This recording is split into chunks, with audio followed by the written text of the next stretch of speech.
Your love in me so amazing. Your grace in me.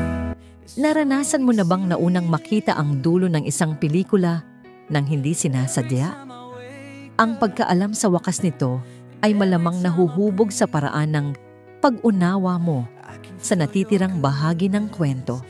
Kung lalaktawan mo ang mga huling kabanata ng Biblia, malalaktawan mo ang napakaraming magagandang bagay, ngunit makikita mo rin kung paano gagawing tama muli ng Diyos ang lahat ng bagay balang araw. Ibabalik niya ang mga bagay na nawala, aayusin ang mga bagay na sira, pagagalingin ang mga bagay na nagkapira-piraso, at sa huli ay gagawing bago ang lahat. Papahirin niya ang bawat luha at pagagalingin ang bawat sawing puso. Ang pangakong iyan para sa hinaharap ay dapat humubog sa paraan ng ating pamumuhay ngayon. Gaya ng sinasabi sa mga awit kapitulo 30 talatang 5, may mga pagkakataon sa buhay na puno ng kalungkutan at kapighatian. Ito ang mga tunay na panahon na mararanasan ng bawat tao.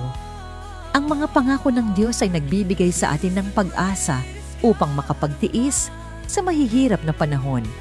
Alam natin na kahit na ang mga bagay ay sira at malungkot sa ngayon, hindi naman sila palaging ganoon.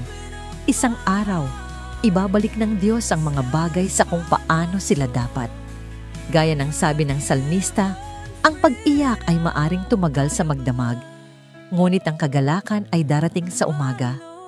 Ang umaga na yon ay maaaring hindi bukas ng umaga o kahit isang umaga sa susunod na linggo. Ngunit isang araw, darating ang Diyos na may maningning na bagong umaga kung saan ang lahat ay magiging ayon sa kanyang nais. Hanggang sa panahong iyon, tayo ay inaatasang mamuhay ng tapat sa Diyos habang mahigpit na pinanghahawakan ang mga pangako at pag-asa na ibinibigay niya sa atin.